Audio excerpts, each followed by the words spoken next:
Tonight's episode of TWITS is brought to you by Frost Brewed Coors Light. And I'll put a picture on. All right. We ready to do this thing? Hello again, everybody, and welcome back to the Works Who Gives a Rest Wednesday, also known as the Week 8 edition of TWITS. Joining me once again from the garage, Mr. Mike Paddock. How are you, sir? How are you doing? Fine. How are things? Excellent. We need a Carboy update, Mike. Oh, yes. Both beers are in the secondary. Okay. The coconut is in the pumpkin latte, and the other one's just a cream ale, so that's just going to go by itself. So, should be going onto the CO2 probably Sunday. All right. Excellent. What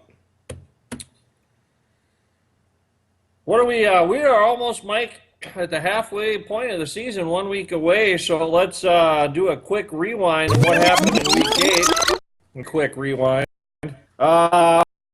We have the usual supplemental matchups. Bill 74, Greg 50. Teams between Gurley and that one, Mike. T.Y. Hilton with the backdoor cover, but not enough in a 24-point loss. Evan 58, Mickey 48, 8 skate donate. Lamar Miller chipping in with 20 points for Mickey to lead the way. Wayne 41, Jeff 38. Pretty much couldn't do anything this week. And we're going to take this week, crumple it up, Mike, and throw it away. Burn it, bury it. 41-38, the loss, Stephon Diggs with 11 for Wayne. Mike, lucky number 69, Tim 38. Quarterbacks pacing the way in that one. Brady 19, Luck 16. And in the last matchup here, we had Tom 59, 3, a tight one. Mark Ingram with 13 for Mr. Ewald, and Phillip Rivers brings the Heat 19 points for Thad, but about 6 short matchup, Mike. The weekly rewind presented by our sponsor. Haven't had them all year, so week number 8 we're breaking out the Coors Light. Coors Light. What is it? Escape Mountains, Field of Refreshment. All the above. Ice cold, something like that. I don't know. So yeah, they keep the checks rolling in. We'll keep supporting them. All right, Mike. No record setters in week number 8. So we're going to move right into what's coming up, Mike, on tap. Sondo on tap, brought to you sadly by a beer I would show you because I didn't have it. I was staying with your favorite holiday, Halloween, as we come here all Saints Eve, and yes. I found a little brew from Off Label called Boomstick. No way. Yep, and it's a rye ale with coffee, and it's an IPA, and it was darn good. You could taste all of. So I had that sitting on the table, and it fell off, but not before I was able to get a couple tastes of it. I will throw the picture up for everybody, and I got a little video for you too. Let's watch. All right, you primitive screwheads, listen up. See this? This is my boomstick. All right. Did you have the like the tall boy of it? You know, like the extra size? Yeah, that's a 50. Yep. 70. Okay. All right. One for me, one for my homies, right? Yeah. Not fun, but moving on. Ooh, this week on tap spotlight matchup. I'm there. The Paints at 4-3 with 365 points versus Wayne Bago. Giant Killer 6-1, 402 points. The only game on the docket with 2 teams with winning records this week leads at all points. 1, 2, 4, 1, 2, 1, 9, and the series 17-14. But I'm 4 of the last 5 Let's see if I can do you right by knocking him off this week. Up next, we have Tom Brick's guy at 6-1, 434 points against Evan's Minnesota Vikings at 3-4, 347. Tom does lead that all-time points, so 1461 to 1430, pretty close. And the series is all tied up at 21 apiece. Wow. Evan won 3 of the last 4 to get to that point. Who will win this week? Stay tuned. Then we got Jess Leahy's Legion of Doom, which got doomed last 6-1, 410 against Mickey Crazy Mom. Mickey didn't have to wait, but she will have to buy that bottle of somebody at 3-4, 364 points. The all-time points go to you, barely 27 to 15-24. But Mickey leads that series 21-17. Someone's going easy on his spouse. No. I need to win this. Let's see. And then Brooklyn Bill, Dorothy Mantooth at 3-4, 378 points against Tim Cranky Pants, 2-5 with 359. Tim leads the all-time series though. Points-wise, 369 to 313. The series is tied at 3 apiece. Got a couple of ties this week. Gonna have to break those up. And then we have Greg. Ain't nobody time for that at 2-5, 370 points against Thad the Brick Wall. Excuse me. Still winless after 7, but 314 points on the board. And Thad does lead the all-time points, 1609 to 1460, and the series 23-17. So, is this the week that Thad gets off the schneid? That's what's on tap. All right, I like it. All right, Mike. Well, while I rifle through my perk here, the never-ending paperwork is trying to run a fantasy football league. And a household. Yeah, that too. Mike, we're hoping to come at you in high def. We're still working out the kinks on the video editing tools. So for all of those watching, and there's some choppy, we apologize. We're efforting. I couldn't hear that. What did you say? Shut up. All right, Mike. Well, let's get to what's in the box for week number 8. We'll take it 3. Let's call them anomalies in the stats world here from week number 7. Mike, we had a situation last week where we had Bill, who got 11 from his quarterback. He got at least 11 from both his running backs and at least 10 from each of his wide receivers. So my question to you, Mike, how many times do you think that's happened in SFFL history? Wow. Not many, but let's go. I think on some of these we're right around the 17 mark. Let's go 17. Well, you're right. It is an integer, Mike, but that integer is 2. Oh, wow. It has only happened one other time, also by Bill. In the Wayback Machine, we'll throw it up here, Mike, week 6 of 2013. He had 85 points. He got 20 out of Cam Newton, 17 out of Charles, 11 out of Reggie Bush, 11 out of A.J. Green, and 17 out of something called Vince Jackson. So, if you can get 11 out of Reggie Bush, he should be the winner chicken dinner. Yep, no doubt. All right. Second fact here, Mike, we're going to look at situation. We had a couple of matchups this week where the quarterback got 19 points.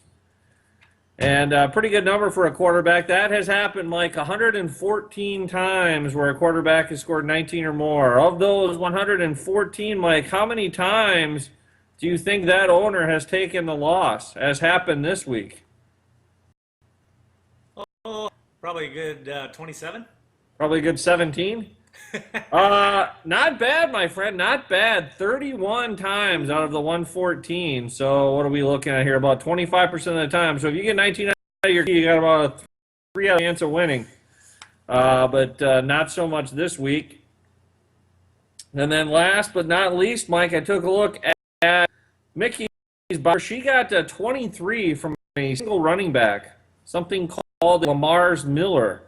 Wow. First of all, that has happened 7 times in history where a individual running back have 23 or more.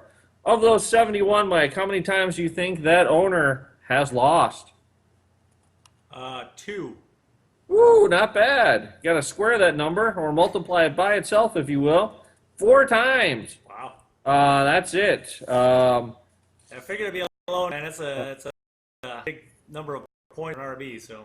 Yeah. Yep. Very good percentage chance of winning there, but not so much for Mickey this week. So there's your what's in the box for week number 8, Mike. Now let's move on. Cue the Sarah McLaughlin here to who needs a hug for week number 8. Yeah, well, you just mentioned her. Mickey came into the week, had a lot of things on her plate, I guess, because she forgot to pick her ancillary stuff down there at the bottom. Got no points for that. And then there's so many zeros on her scoreboard. It just says ooh. So if you know anybody, Smith, so many zeros on my check is like ooh. You don't want that in your box score though. No, easy. She took the loss. She forgot to set her. Yes. Set I will say in her defense, last week was our appraisal on our house for a refi. But anyway, we had an appraisal, so it was a mad scramble to get the house in tip-top shape. So there was a ton of stuff, and then hockey has started and football, and so it was a busy week. So yeah, no, if she was going to do that, certainly I would have had her push it off, and purpose. I would have had her push it off till this week when she's playing me. So, but yes, she does need a hug, and I can take care of that, Mikey. Thank you very much. No, thank you. Also, Mike, on a sad note here, the Timberwolves Nation also needs a hug this week. Oh, yeah. With the passing of one Flip Saunders. In fact, it's pretty morose up here in general now with the news today that Jerry Kill is stepping aside. Yep. So, not a lot of positivity up here on the northern plains, so... Yep, I'm sporting my only T-Wolves gear for Mr. Flip Saunders there. Flouse out. Yes. All right. Well, let's. All the negativity in this town sucks. So let's turn it around with some steals and heels. Let's look at the guys who kicked some tail last week. Lamar Miller, 23, we mentioned. That's a plus 15 on the Richter. He's your number one steal. Nate Full of Hate Washington, plus 14. Thanks for that. Well, I can't get on DeAndre Hopkins too much, but if that said DeAndre Hopkins instead of Nate Washington, that would have been just fine. And then T.Y. Hilton with a breakout game for him, plus 11. Also of note this week, Danny's Woodhead, Jarvis Landry, and Ladarius Green, all in that 9-10 range on the plus side. So good weeks for them. Fudge Sickles, Mike, on the downside. Here's why, it makes total sense why I lost this now that I'm looking at these guys. Adrian L. Peterson, down at the 2-yard line. Instead of using him, they throw it to Kyle Rudolph. That's a net 12 in my matchup with Wayne. Beautiful. For a -7 from all day, which is more like half a minute at this point. Fitzgerald with a -7. Devonta Freeman finally comes back down to earth. Still get you 5 points, but 6 points off the pace there. And honorable dismention, Odell Beckham Jr. -6. Alfred Morris with a gooser. And Jordan's Matthew with a gooser. That Philadelphia offense, I remember everyone right before the season, myself included, saying they want to get as many pieces of that thing as they could, And hasn't exactly panned out. But they got a bye week, so much like the Merv Griffin show, it's time to retool. So we'll see what happens. You should probably cut AP, by the way. He's not going to do you any good this year. Yeah, I'll see what I can do. This would be the very definition of selling low.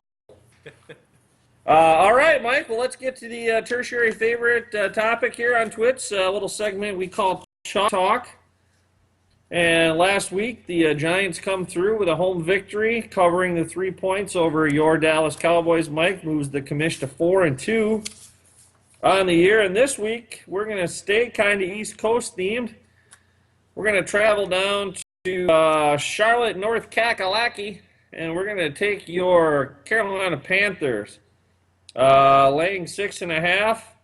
If against the Colts, if the Colts were going to rebound for shit's sakes, I thought it was going to be last week, and that was an awful, awful, awful display of football. Carolina at home is a pretty dominant team, so I'm going to go ahead and take your Carolina Panthers and lay the 6.5 to get the spread or cover the spread at home against the Dolts. All right, Mike, dog of the week. Also, a winner last week, the aforementioned Saints, to move you to 4-2 on the year also. So it's a nip fair. Cue the classic Paddock image. So what do we got coming up week number 8 here to try and get you to 5-2? Sondo, your dog of the week, takes you down to the East Coast as well, down south a little bit. The Atlanta Falcons had a little bit of a stumble last week against your Tennessee Titans. They'll probably bounce back this week, but Tampa Bay's coming to town getting 7 points. Tampa Bay always plays them tough, so I'm going to take Tampa and those 7 points, and we're going to double down. Yeah, Atlanta's still undefeated, but certainly hanging on by the skin of their teeth. 10-7 win over Tennessee, I believe, last week. Yeah. So not exactly lighting it up. Hashtag Green Bay offense. Hashtag bye week retool. All right, Mike, well, let's move on to game of the week. Let's wrap up week number here. Mike, we had the Seabags last week. Both of us, big winner there over the 49ers on Thursday night, so it moves us both to 3-2. This week we are going to go to the unfriendly confines of Esco Field at Mile High, where your Denver Broncos at 6 and on your Green Bay Packers at 6-0. The Packers a 3-point favorite in this game. Mike, who do you like? Yeah, that's odd that they're a 3-point favorite away, especially with the Denver defense the way it's playing. I know that Green Bay just moved into number 1 in the scoring defense, but they still have some problems on offense. Don't know about Eddie Lacy, Ty Willingham, Ty who? Anyway, one of those. Montgomery. Yeah, Montgomery. I forgot. I can edit that. Ty Montgomery's still not there. Obviously, Jordy Nelson's out. Still problems on the offensive line. A defensive front for Denver is pretty good. Even with the return of Don Adams, I think I'm going to have to go with Denver here to give Packers their first loss of the year. Not so fast, my friend. I completely agree that the line's a little bit convoluted, but no one circles the wagons like your Green Packers, Mike. And Randall Cobb not on the injury report for the first time all year. I'm assuming Devontae's coming back. I'm assuming Eddie Lacy's going to be healthy. And I'm assuming that the Packer defense is actually going to show up and play like they're capable of. I don't know exactly how Packers are scoring enough points. I think hopefully if the defense shows, I mean, they can hold Denver to somewhere around the 20-21 mark and pull out a 24-21 win. That's what I'm calling. Perhaps a late Mason Crosby field goal, though I make no promises. So, Mike, so we'll have a new leader in game of the week in week number 9. That's your midway point, Mike. And one less undefeated team in the NFL. That is correct. Unless tie. Hey, there's no ties in the NFL. That's right. All right. You don't get that kind of insight in any other fantasy football show except maybe the Donovan McNabb show. So, all right, Mike. Well, with that, I will prop up the Coors Light here again, major sponsor of this show. If you'd like to catch this episode or any past episodes, Mikey, you can on over to our YouTube channel or go to vh1classic.com. And until next time, I'll say good night, and we will see everyone back here better than ever for week number 9. Adios. Adios.